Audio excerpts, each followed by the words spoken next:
when it comes to decadent desserts, this lady knows where it's at. I have Linda from Goody's Bake Shop, and we're making a Shmoo cake. I love this name. Yes. Shmoo. Fun to say. It is. And even better to eat. I agree. I'm seeing, what's this, caramel and whipped cream and pecans. Pecans. You have my heart, woman. You have it. We're going to start with pecan chiffon. Ooh, now a chiffon, so it's like a light cake? Yeah, it's light, Okay. but not as light as what you would think because we've put a lot of ground pecans in here. So it gives it a bit of weight still. Okay, I love it. Now I'm seeing some whipped cream over here. Do you need this? I'm going to need that. Yes, my dear. Okay, I'll get that. Oh, whipped cream. So good.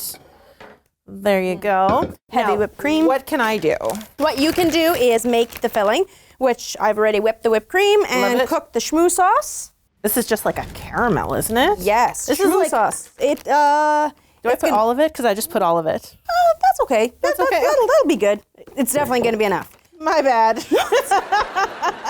And I'll eat any extra you don't need. Just saying, I love caramel. now it's pudding. Now it's pudding. I'm okay with a caramel pudding.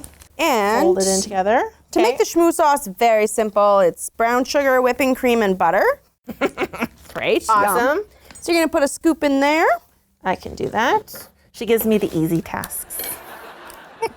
One more scoop or one scoop? I would do one more. We like lots. I'm good with lots. So how many layers to this cake So we're going to be doing 3 layers. I'm just going to, I use 2 cakes. So that's beautiful. Very nice. Do one more. Ooh. Do I need to pipe an edge around? That would be wonderful. I can do that. My piping skills aren't terrible. Maybe a little terrible. This is just, the piping around the edge is just going to be so that the filling is not going to run. It's good. No one's going to know.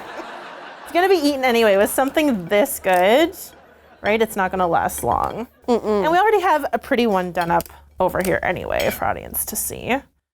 Just going to smooth this Smooth it around. I love it. And then you're just using like whipped cream to go around it, right? Yep. So this isn't terribly difficult No. to Not make. at all. Oh. No. And the thing is, if this intimidates you and you don't want to make the Shmoo cake, you can make it into a trifle. You can use see, this. so if you feel like you botched it, just chop it up, throw it in a bowl. and then put the pecans on top. I love it. Sounds even better. This is a lot of Shmoo filling that's left over. Just saying. We're gonna make a trifle after because I'm gonna have leftover whipped cream. You'll Sounds have good. leftover sauce. Coffee and we're good, right? Absolutely. Guys, for this recipe, you can visit markandmandy.com. That's all the time we have for today, but we'll see you next time on The Marc and Mandy Show. Thanks for watching The Marc and Mandy Show. Like our video by clicking below and subscribe to our YouTube channel.